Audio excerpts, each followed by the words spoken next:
كثيرا.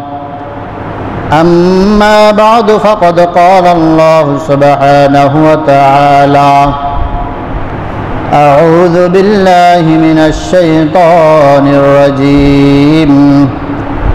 بسم الله الرحمن الرحيم. يا أيها المزمل قم الليل إلا قليلا نصفه أو انقص منه قليلا أو زد عليه ورتل القرآن ترتيلا إنا سنلقي عليك قولا ثقيلا. وعن عبد الله بن عباس رضي الله تعالى عنهما قال: لما نزلت وأنذر عشيرتك الأقربين صعد النبي صلى الله عليه وسلم على الصفا فجعل ينادي: يا بني فهد يا بني عدي لبطون قريش حتى اجتمعوا فجعل الرجل إذ لم يستطع أن يخرج أرسل رسولا لينذر ما هو فجاء أبو لهب وقريش فقال: أرأيتكم لو أخبرتكم أن خيلا بالوادي تريد أن تغير عليكم أكنتم مصدقيا؟ قال: نعم ما جربنا عليك إلا صدقا. قال: فإني نذير لكم بين يدي عذاب شديد. فقال أبو لهب: تبا لك سائر اليوم يا محمد ألهذا جمعتنا؟ فنزلت: تبت يدا أبي لهب وتب ما أغنى عنه ماله وما كسب، أو كما قال النبي عليه الصلاة والسلام: إن الله وملائكته يصلون على النبي يا أيها الذين آمنوا صلوا عليه وسلموا تسليما. اللهم صل على محمد وعلى آل محمد كما صليت على إبراهيم وعلى آل إبراهيم إنك حميد مجيد. اللهم بارك على محمد وعلى آل محمد كما باركت على إبراهيم وعلى آل إبراهيم إنك حميد مجيد. بلغ العلا بكماله كشف الدجى بجماله حسنت جميع خصاله صلوا عليه وآله. محمد نے آ کر کفر کو مٹایا، کفر کو مٹا کر صداقت بتایا. بلغ العلا بکمالہ کشف الدجى بجمالہ حسنت جمیع خصالہ صلوا علیہ وآلہ. আল্লাহ পাকের দরবারে আমরা সকলে কালিমাতুশ শুকর আদায় করি, পড়ছি আলহামদুলিল্লাহ।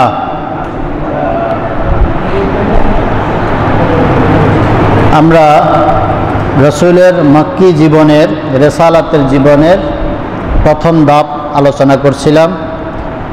তো মক্কি জীবনের, নবুয়তি জীবনের দুইটা পর্যায়, একটা হলো গোপনে দাওয়াত আর একটা হচ্ছে প্রকাশ্যে দাওয়াত। গোপনে প্রথমে যখন দাওয়াত শুরু করলেন আল্লাহ রাসূল সাল্লাল্লাহু আলাইহি সাল্লাম, প্রথমে তিনি তার আত্মীয় স্বজন, বন্ধু বান্ধব যারা তাকে খুব বিশ্বাস করে, যাদেরকে তিনি বিশ্বস্ত মনে করেছিলেন, তাদের কাছে দাওয়াত পৌঁছাইতেছিলেন। এবং ওই সময়টাতে, ওই পিরিয়ডে আল্লাহ তাআলা কোনো বিধান নাজিল করেন নাই, প্রাথমিক অবস্থায় কোনো ইবাদতের বিষয়টা বলেন নাই। শুধুমাত্র রাসূলের ব্যক্তিগত আত্মশুদ্ধি এবং যাদেরকে দাওয়াত দিচ্ছেন, যারা নতুন করে রাসূলের দ্বীনের দাওয়াতে, কালেমার দাওয়াতে স্বীকৃতি দিচ্ছেন, তাদের ব্যক্তি জীবন গঠন, তাদের যে কলবটা এতদিন মূর্তি পূজায়, শিরকে, বেদাতে লিপ্ত ছিল, বিভিন্ন পাপ পঙ্কিলতায় লিপ্ত ছিল, তাদের কলবগুলা ময়লা হয়ে গিয়েছিল। এই কলবকে পরিষ্কার করার জন্য, কলবগুলাকে ঈমানের নূর দিয়ে পরিষ্কার করে দেওয়ার জন্য আল্লাহ তাআলা প্রাথমিক অবস্থায় আত্মশুদ্ধিমূলক কিছু বিধান বা আত্মশুদ্ধিমূলক কিছু উপদেশ দিয়েছিলেন। তা আমরা জানি প্রথমে সূরা আলাকের 5 আয়াত, এরপরে সূরা মুদ্দাসির, তারপরে সূরা মুজাম্মিল। আজকে যে তেলাওয়াত করলাম যে সূরা মুজাম্মিল, এটা হলো তৃতীয় পর্যায়ে আল্লাহ তাআলা এই গোপনে দাওয়াতে দেওয়ার সময় বা যারা প্রাথমিক অবস্থায় দ্বীনের দাওয়াত গ্রহণ করবে, আর দাওয়াত দিতে গেলে দুই ধরনের শক্তি প্রয়োজন হয়। আমরাও দেখি পৃথিবীতে যারা বিভিন্ন রাজনৈতিক কার্যক্রম করেন, রাজনৈতিক নেতৃবৃন্দ আছে, তারাও যখন এলাকায় যখন প্রধানমন্ত্রী বা দলের প্রধান যিনি থাকেন তিনি যখন নমিনেশন দেয়, তখন দুইটা জিনিস দেখে নমিনেশন দেয়। একটা জিনিস দেখে স্থানীয়ভাবে তার প্রভাব প্রতিপত্তি কেমন আছে, মানুষের কাছে তার গ্রহণযোগ্যতা কেমন আছে, আরেকটা দেখে তার আর্থিক সক্ষমতা কেমন আছে। এই দুইটা জিনিস দেখে নমিনেশন দেয়। কারণ একটা লোকের নমিনেশন দিলেই তো হবে না, যদি মানুষের মধ্যে যদি গ্রহণযোগ্যতা না থাকে তাহলে যত কত মানুষ তাকে ভোট দিবে না। এই জন্যই স্থানীয়ভাবে যখন মেম্বার থেকে চৌকিদার থেকে শুরু করে এমপি পর্যন্ত যখন নমিনেশন দেওয়া হয়, তখন তার দুইটা জিনিস দেখা হয়। একটা হচ্ছে স্থানীয়ভাবে তার জনগণের মধ্যে তার প্রভাব প্রতিপত্তি কেমন, গ্রহণযোগ্যতা কেমন, আরেকটা তার আর্থিক সম্পদটা কেমন। ঠিক আল্লাহ তাআলা যখন রাসূলকে রিসালাতের দায়িত্ব দিলেন, কঠিন দায়িত্ব, গুরু দায়িত্ব, দীর্ঘ প্রায় 650-700 বছর মানুষ ইসলাম থেকে, আল্লাহ থেকে দূরে সরে গিয়ে বিভিন্ন দেব দেবী মূর্তি জড় পদার্থের পূজা শুরু করে এবং বিভিন্ন রকম শিরিক বিদআতে লিপ্ত হয়ে তাদের অন্তর অপরিষ্কার হয়ে গেছে। এখন এমন একজন লোককে দায়িত্ব দিতে হবে যার স্থানীয়ভাবে যার গ্রহণযোগ্যতা আছে, যিনি একটা কথা বললে মানুষ শুনবে। এই জন্য আল্লাহ তাআলা কি করলেন, রাসূলকে আত্মশুদ্ধিমূলক কিছু উপদেশ দিলেন। সূরা মুজাম্মিল, এই সূরা মুজাম্মিলে আল্লাহ তাআলা অধিকাংশ কথাগুলো বলেছেন রাসূলকে উদ্দেশ্য করে, যদিও বলেছেন সাথে সাথে রাসূলের ডাকে সাড়া দিয়ে গুটি কতক যারাই ইসলামের প্রবেশ করেছে, কারণ এরাই হচ্ছে ইসলামের মূল ব্যানার। এদেরকে দেখেই ভবিষ্যতে লক্ষ কোটি মানুষ ইসলামের ছায়াতলে আসবে। সুতরাং যারা সামনে ফ্রন্ট লাইনে থাকবে, তাদের চরিত্র, তাদের মাধুর্যতা, তাদের কথাবার্তা, তাদের আখলাক, এটা যদি গ্রহণযোগ্যতা না পায়, মানুষের মধ্যে যদি দৃষ্টান্তমূলক না হয়, তাহলে মানুষ এই ধর্মে দীক্ষিত হবে না। যার কারণে আল্লাহ তাআলা সূরা মুজাম্মিলের মাধ্যমে রাসূল সহ যারা ইসলামের প্রথম ডাকে সাড়া দিবেন তাদের আত্মশুদ্ধিমূলক, তাদের চরিত্র গঠনের জন্য কিছু উপদেশ দিয়েছিলেন। কি বললেন? বিসমিল্লাহির রহমানির রহিম, ইয়া আইয়ুহাল মুজাম্মিল, আল্লাহ ডাকছেন, এই চাদর আবৃতকারী, কাঁথা মুড়ি দিয়ে ঘুমানোকারী, কম, দাঁড়ায়া যান, উঠেন, আপনার এখন আর শোয়ার সময় নাই, ঘুমের সময় নাই, রেস্ট করার সময় না।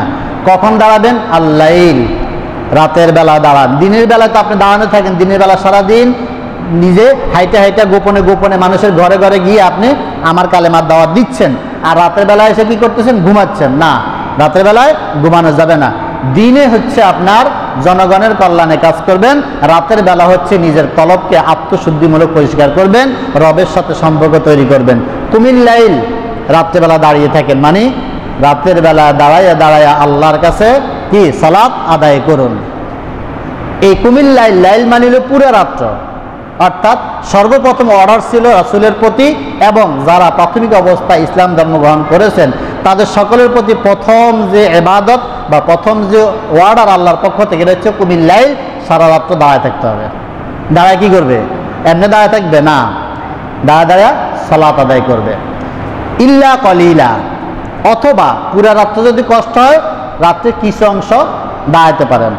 নিসফাহু আও ইনকুস মিনহু কলিলা, অথবা অর্ধেক রাত্রি অথবা অর্ধেকের চেয়ে একটু বেশি, অর্থাৎ হয় 1/3, নয় 2/3, নয় 3/3, অর্থাৎ হয় অর্ধেক রাত্রে 2 ভাগ করলে যে কোনো অর্ধেক রাত্রি আপনি দাঁড়ায় দাঁড়ায় আল্লাহর ইবাদত করতে হবে। তখন তার সালাতুল ইশা নাই, ওইভাবে ওয়াক্তে নামাজ নাই, কিন্তু সালাতুত তাহাজ্জুদের কথা এখানে বলা হয়েছে। মুফাসসিরিন বলেন এই সূরায় আল্লাহ তাআলা সর্বপ্রথম বান্দার প্রতি যেই ইবাদতটা নাজিল করেন বা অর্ডার দেন, এটা হচ্ছে সালাতুত তাহাজ্জুদ, রাতের নামাজ, তাহাজ্জুদের নামাজ।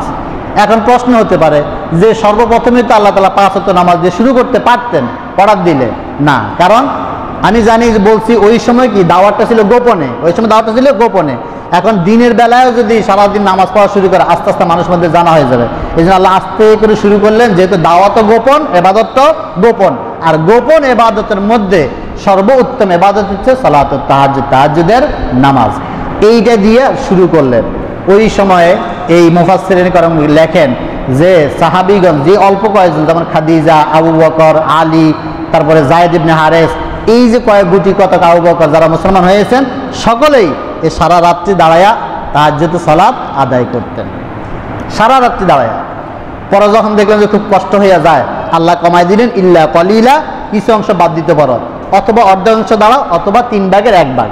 অর্থাৎ প্রাথমিক অবস্থায় সালাত যেটা ছিল, এবং মুফাসসিরিন বলেন যে 5 ওয়াক্ত সালাত ফরজ হওয়ার আগ পর্যন্ত এই রাতের সালাতুত তাহাজ্জুদটা ফরজ ছিল মুসলমানদের উপরে। এটা ছিল সর্বপ্রথম ফরজ ইবাদত। তো সারা রাতে দাঁড়ায় কি করবে? ওয়ারাত্তিলিল কোরআন তারতিলা। সারা রাত দাঁড়ায় কি করবেন? ওয়ারাত্তিলিল কোরআন, কোরআনের যে অংশটা আপনার উপরে নাজিল হচ্ছে, আপনি দিনের বেলায় যে আপনার বন্ধু বান্ধবের কাছে কোরআনের যতটুকু নাজিল হচ্ছে ততটুকু পৌঁছায় দিচ্ছেন, এখন এদের দায়িত্ব হচ্ছে সারা রাত্রে দাঁড়ায়া এই কোরআন তেলাওয়াত করবে, মানে কোরআন তেলাওয়াতের মাধ্যমে সালাত আদায় করবে, সালাতুত তাহাজ্জুদ আদায় করবে। রাসূল এবং সাহাবীগণ এই প্রাথমিক অবস্থায় সারা রাত্রে জেগে, অথবা অর্ধেক রাত্রে, অথবা 3 ভাগের 1 ভাগ, যার যতটুকু সামর্থ্য ছিল, কি করতেন? দিনের বেলায় যতটুকু কোরআন তেলাওয়াত আসতো, রাতের বেলায় সারাক্ষণ ওই কোরআন তেলাওয়াতটা করতেন, মুখস্থ করতেন আর নামাজ আদায় করতেন। ইন্না সানুলকি আলাইকা কওলান সাকিলা, কেন আমি আপনাকে বললাম যে সারা রাত্রে দাঁড়ায়া অথবা রাতের 1 ভাগ দাঁড়ায়া এই কোরআন তেলাওয়াত করেন? কেন বললাম? কারণ হচ্ছে ইন্না সানুলকি আলাইকা কওলান সাকিলা, আমি আপনার উপরে যে আয়াতগুলো নাজিল করছি, এটা কোনো সাধারণ কবিতা নয়, এটা কোনো আরবের কোনো বইয়ের সাহিত্যের ভাষা নয়, এটা কোনো গদ্যের ভাষা নয় যে এমনি পড়লাম না। সানুলকি আলাইকা কওলান সাকিলা, যেটা আমি আপনার উপরে পাঠাচ্ছি, 1 আয়াত 2 আয়াত 1 সূরা, এগুলো দুনিয়ার কোনো সাধারণ কথাবার্তা নয়। কওলান সাকিলা, এগুলো হচ্ছে খুব ভারী, খুব ওজনী, খুব কঠিন বাক্য। সুতরাং আপনাকে এটাকে মুখস্থ রাখতে হলে, এর মর্ম অনুধাবন করতে হলে, এটাকে বুঝতে হলে আপনাকে বারংবার এটাকে তেলাওয়াত করতে হবে। বারংবার তেলাওয়াত করার মাধ্যমে 2টা জিনিস হবে। একটা হবে এর মাধ্যমে সবার মুখস্থ হয়ে যাবে, কারণ তখন লেখার সিস্টেম ছিল না যে কোরআন লিখে রাখবে, এরকম কোনো অর্ডার হয়নি। সুতরাং সবাই মুখস্থ করে রাখতে হবে, মুখস্থ করতে হলে বারংবার তেলাওয়াত করতে হবে। সুতরাং এই তেলাওয়াতের মাধ্যমে 1 নম্বর কাজ হবে সবার মুখস্থ হয়ে যাবে। 2 নম্বর কাজ হবে সবার অন্তরের মধ্যে যে দীর্ঘ বছরের কালি পড়েছিল কলবের ভিতরে, এই কলব পরিষ্কার করা, এটা দুনিয়ার কোনো সাবান, ডিটারজেন্ট, পাউডার দিয়ে, কোনো শ্যাম্পু দিয়ে ধুলে কলব জীবনেও পরিষ্কার হবে না। মানুষ যতই সাদা হোক না কেন, সুন্দর হোক না কেন, সে যতই প্রতিদিন সাবান দিয়ে গোসল করুক না কেন, উন্নত মানের শ্যাম্পু দিয়ে গোসল করুক না কেন, এটা উপরের পরিষ্কার হবে, ভিতরের কলবটা পরিষ্কার হবে না। ভিতরের কলবের ময়লা দূর করার জন্য একটাই ওষুধ, একটাই মেডিসিন, একটাই সাবান, সেটা হচ্ছে ওয়ারাত্তিলিল কোরআন তারতিলা। নিয়মিতভাবে যত বেশি কোরআন তেলাওয়াত করতে থাকবা, তত বেশি তোমার কলব পরিষ্কার হতে থাকবে। এবং আল্লাহ তাআলা আল্লাহ রাসূল সাল্লাল্লাহু আলাইহি ওয়াসাল্লামকে পাঠানোর পরে একটা বলছেন যে আপনি লাস্তা আলাইহিম বিমুসাইতির, আপনাকে আমি দারোগা, police, RAB, army, BDR, BGB অর্থাৎ প্রশাসক হিসেবে পৃথিবীতে প্রেরণ করিনি। আল্লাহ তো ইচ্ছে হলে পারতেন রাসূলকে নাজিল করে, রাসূলকে রিসালাত দিয়ে হাতের মধ্যে লাঠি দিয়ে দিতে পারতেন, অথবা এমন একটা মজুরি দিয়ে দিতে পারতেন যেটা দিয়ে পিটাইয়া সব মানুষের সোজা করে ফেলা। যারা কাবার মধ্যে কি করতে যায়? মূর্তি পূজা করতে যায়, কাবার দরজা দাঁড়ায় সবগুলোর পিটানো শুরু করে দিতেন, এই এখানে ঢুকে যাবে না, মূর্তি পূজা করা যাবে না, নামাজের সময় হচ্ছে সবাই দোয়া নামাজে। আল্লাহ বলছেন না, লাস্তা আলাইহিম বিমুসাইতির, আমি আপনাকে পুলিশ দারোগা বানায় পাঠাই নাই। কেন? বরং আপনি কি ইন্নামা আনতা মুযাক্কির, আপনি হচ্ছেন উপদেশকারী, উপদেশদাতা, আপনি কোনো পুলিশ নয়। কেন? পৃথিবীর ইতিহাস সাক্ষী দেয়, আপনারাও সাক্ষী দিবেন। বলেন তো, পৃথিবীতে বাদ দিলাম, বাংলাদেশে বলেন, আমাদের কত সরকার আইলো আর গেল, সব সরকারের আমলে police, BDR, BGB, RAB, answer বাহিনী, বহুত বাহিনী ছিল, জেলখানা আছে, আবার দুদকও আছে। আজ পর্যন্ত একটা মানুষ সাক্ষী দেন, আপনারা আপনাদের পার্বতী থানার কথা বলেন যে এই এলাকায় যত চোর চোরটা দুর্নীতিবাজ আছে, ডাকাত আছে, বলেন তো আজ পর্যন্ত পুলিশে পিটাইয়া আর সরকার জেলখানা নিয়ে একটা চোররে নামাজিওয়ালা বানিয়েছে? একটা চোররে জীবনের জন্য তার জীবনের পরিবর্তন বানাইয়া আল্লাহর ওলি বানাইয়া দিছে? পৃথিবীর ইতিহাসে একটাও দেখাতে পারবেন না। যে একটা ইতিহাস আছে কোনো জেলখানায় নিয়ে, কোনো জেলখানা, এমনকি ইউসুফ ইসলামের ঘটনা চিন্তা করেন, ইউসুফ ইসলাম যখন জেলে গেছে, ওই সেই জেলে, মিশরের সেই জেলে যে কয়েদিরা ছিল, বড় বড় ডাকাতরা ছিল, তাদেরকে ওই মিশরের যে ফেরাউন, তারা দীর্ঘ বছর জেলে রেখে সংশোধন করতে পারে নাই। ইউসুফ ইসলামকে আল্লাহ তাআলা কৌশল করে জেলখানায় পাঠাইয়া চিরজীবনের জন্য যারা ডাকাত ছিল, এই ডাকাতদেরকে এই নবীর উপদেশের মাধ্যমে, তার হেদায়েতের মাধ্যমে আল্লাহ তাআলা তাদেরকে হেদায়েত দিয়া, যারা ডাকাত ছিল, খুনি ছিল, তাদেরকে সর্বশেষ মিশরের খাদ্য মন্ত্রণালয়ের দায়িত্ব দিয়া আল্লাহ তাআলা শ্রেষ্ঠ ওলি বানিয়ে দিয়েছে।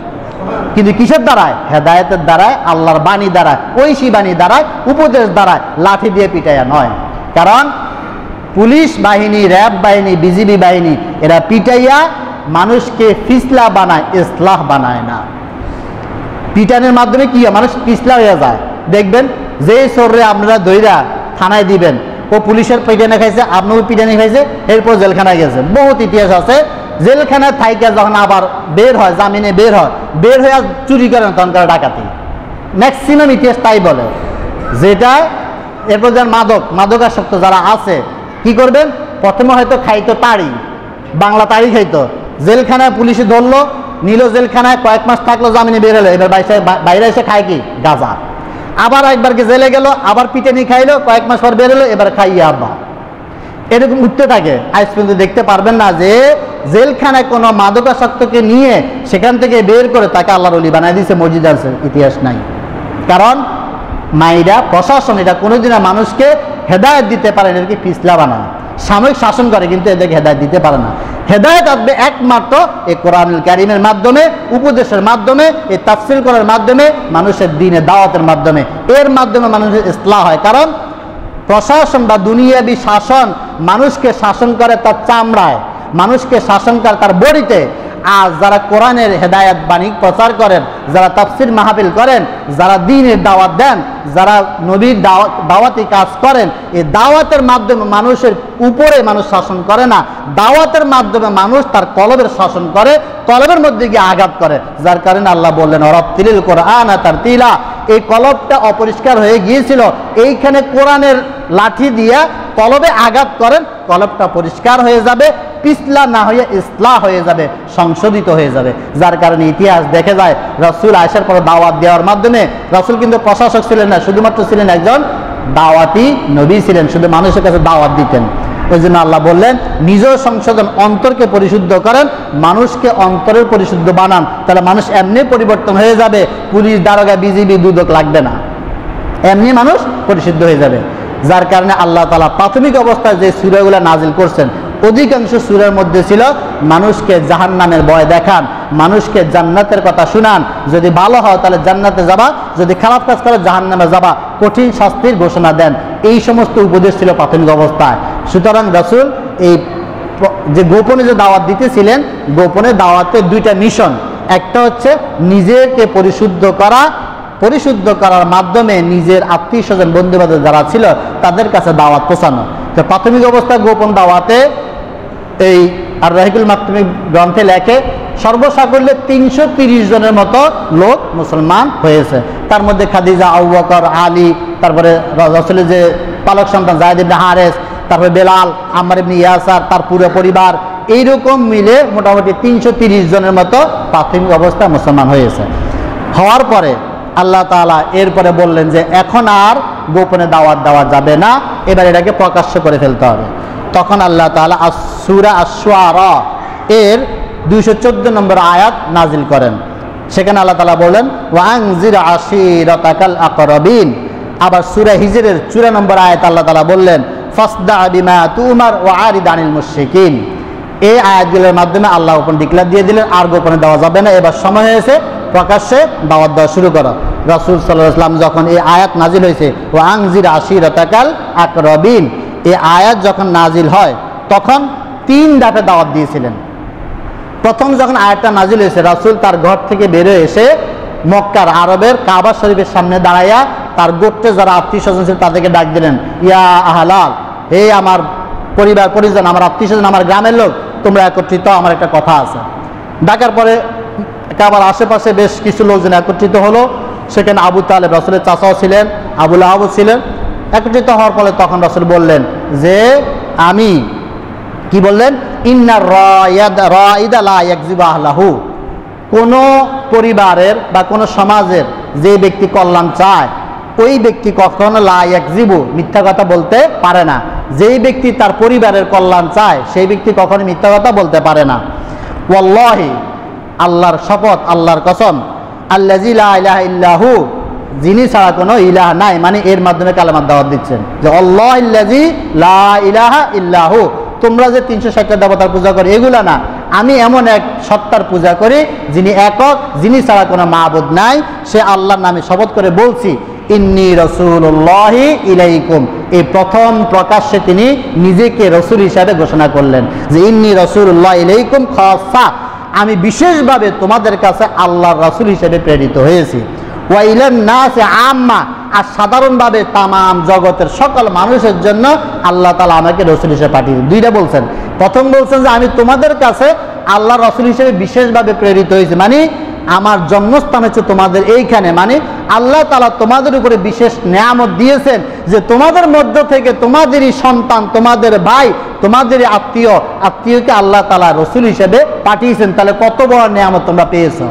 দ্বিতীয় কথা বলেছেন ওয়া ইলান নাসি আম্মা, আর সাধারণ সারা জগতে যত মানুষ আছে তাদেরও আমি রসুল। সুতরাং তোমরা সারা বিশ্বে যিনি নেতৃত্ব দিবেন সেই নেতাকে আল্লাহ তাআলা তোমাদের মধ্যে পাঠিয়েছেন, তাহলে তোমরা অনেক বড় নেয়ামত পেয়ে গিয়েছো। তারপর বললেন আল্লাহি, আল্লাহর কসম, লা তামুতুন্না কামা তানামুন, তোমরা অবশ্যই মৃত্যুবরণ করবে যেইভাবে তোমরা ঘুমাও। দিন শেষে যেরকম দিনের মধ্যে তুমি অনেক দৌড়াদৌড়ি কাজকর্ম ব্যস্ততার মধ্যে থাকো, মনে হয় যেন তুমি আর কোনোদিন রেস্ট করবা না বা তুমি ঘুমাবা না, মানে তুমি মারা যাবা না। দিনের উদাহরণ হচ্ছে জীবনের মতো, রাতের উদাহরণ হচ্ছে মৃত্যুর মতো। তো এই বললেন যে তোমরা দিনের বেলায় যেরকম দৌড়াদৌড়ি শেষে পরিশ্রম শেষে রাতের বেলায় বিছানায় ঘুমাতে যাও, এটা যেরকম চিরন্তন সত্য, অনুরূপভাবে তামুতুন, তোমরা একদিন এইভাবে মারাও যাবে।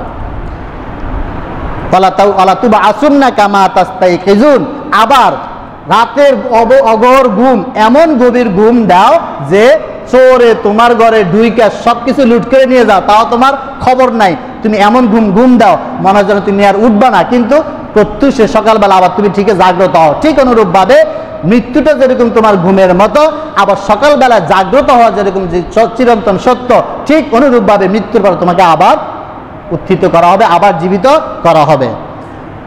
তারপরে বললেন ওয়ালা তাহাসাবনা বিমা তা'মালু, আর এই দুনিয়ার যত কাজকর্ম করো এগুলো সম্পর্কে তোমাদেরকে হিসাব দিতে হবে। ওয়া ইন্নাহাল জান্নাতা আবাদা আবিন নারে আবাদা, আর ওই হিসাব দেওয়ার পরে হয় চিরদিনের জন্য জান্নাতে চলে যাবা, আর না হয় চিরদিনের জন্য জাহান্নামে চলে যাবা। এটা ছিল ওনার প্রকাশ্যে দাওয়াতের প্রথম বক্তব্য। উনি একটা মাহফিল ডাকছিলেন, মাহফিল ডাইকা, সমাবেশ ডাইকা প্রথম বক্তব্য দিলেন। এটা দেওয়ার পরে সকলে শুনলো, কিন্তু অনেকে বুঝতে পারলো না বিষয়টা আসলে কি। দুই একজন যারা বুঝতে পারছে তারা কোনো কথা না বলে চুপচাপ চলে গেল।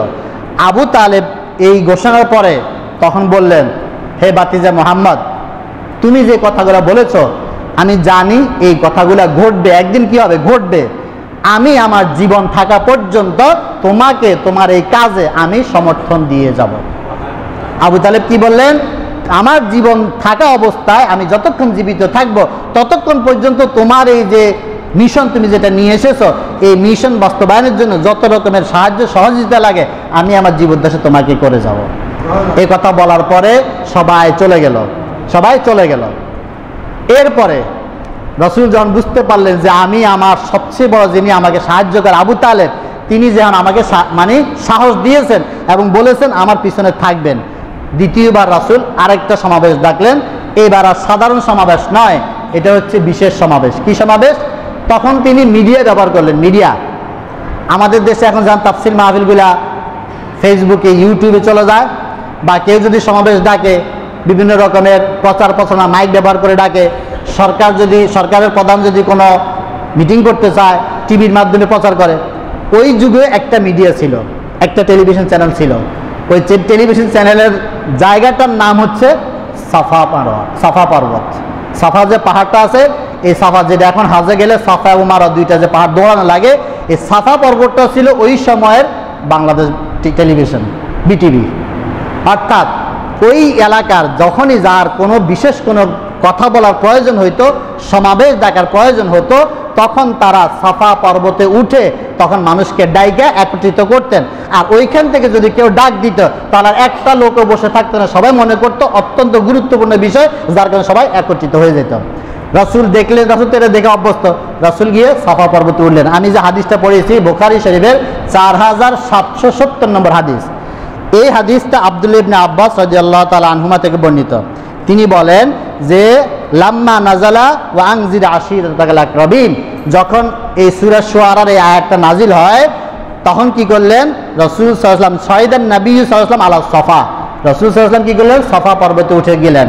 গিয়ে তখন ডাক দিলেন, কি বলে, ইয়া সাবাহাহু, এই সকলের সকালবেলার অধিবাসীরা, অর্থাৎ সবাইকে ডাকলেন। এরপরে কি বললেন, গোত্রের নাম ধরে ডাকলেন। কি বললেন, ইয়া বানি ফিহরিন ইয়া বানি আদিয়িন লিবুতুনি কুরাইশ, কোরাইশের অন্তর্ভুক্ত যেই সমস্ত গোত্ররা আছে, বানি কি আছে, ফিহির আছে, আদি আছে, এরকম যতগুলা গোত্র আছে সবাইকে ডাকলো, তোমরা আমার একটু কথা শুনো, আমার একটা বিশেষ কথা আছে।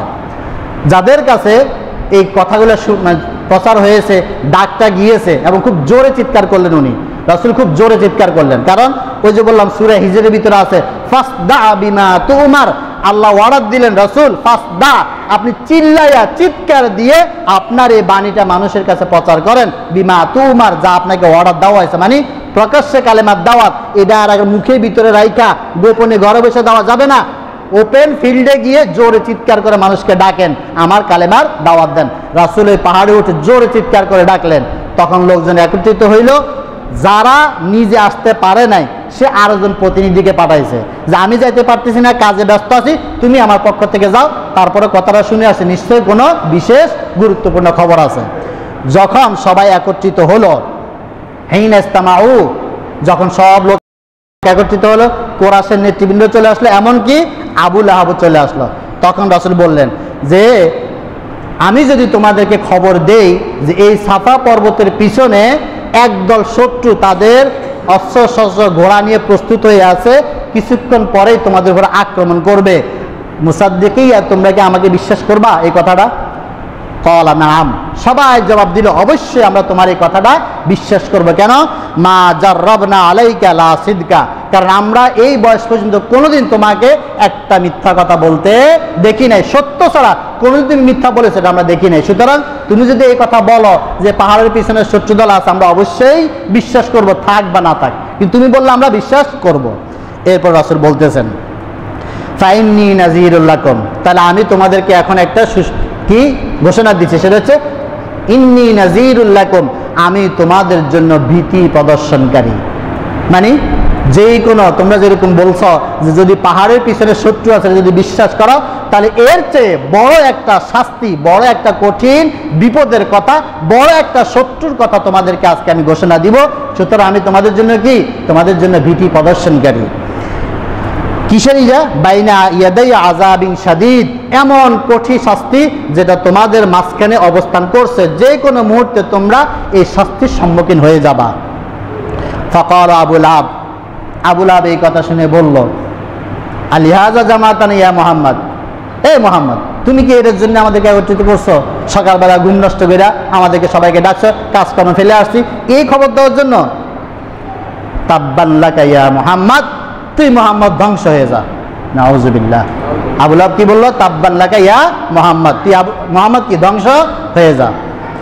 আল্লাহ তাআলা সহ্য করেন নাই, সাথে সাথে আল্লাহ তাআলা নাজিল করে দিলেন ফানাজালাত, আল্লাহ তাআলা নাজিল তাব্বাত ইয়াদা আবি লাহাবিন ওয়া তাব্বা, পুরা সূরাটা নাজিল করে দিলেন যে তুই বলছস আমার নবীরে যে মুহাম্মদ তোর হাত ধ্বংস, তুই ধ্বংস হোক না, মুহাম্মদ তো ধ্বংস হবে না, বরং তুই নিজে তোর দুই হাত, তোর দুই হাতে যা কামাই করছে, তোর সন্তান, তোর স্ত্রী সব ধ্বংস হয়ে যাক। আল্লাহ নিজে লাআনত নাজিল করলেন এই আবু লাহাবের উপরে।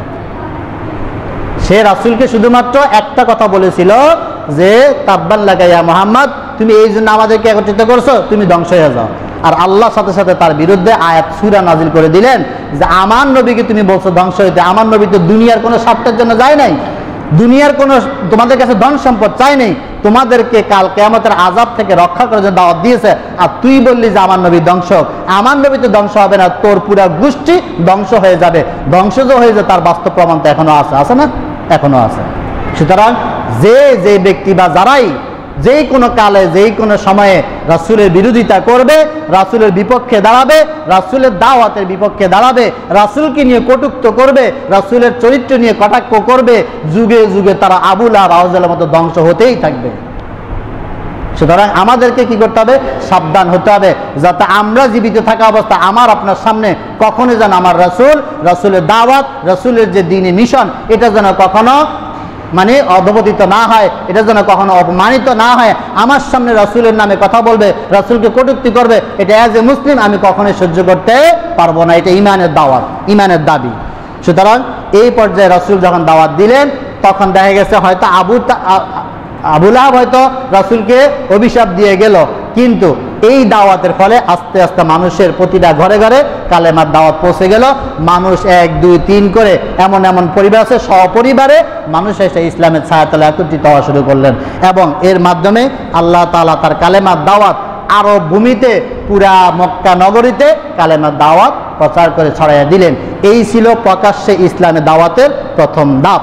এরপরে শুরু হয়ে গেল রাসূলের উপরে অত্যাচার, নিপীড়ন, নির্যাতন, মায়ের অপপ্রচার, বিভিন্ন রকমের অত্যাচারের স্টিম রোলার এরপর থেকে শুরু হয়। তা আগামী জুমায় আমরা রাসূলের উপরে প্রকাশ্যে দাওয়াত দেওয়ার পরে কি ধরনের অত্যাচার শুরু হয়ে গিয়েছিল, এই জিনিসটা ইনশাআল্লাহ আগামী জুমায় আলোচিত হবে। যতটুকু শুনলাম এবং জানলাম, আল্লাহ তাআলা আমাদেরকে এর উপরে সকলকে আমল করার তৌফিক দান করুন। সকলে বলে আমিন।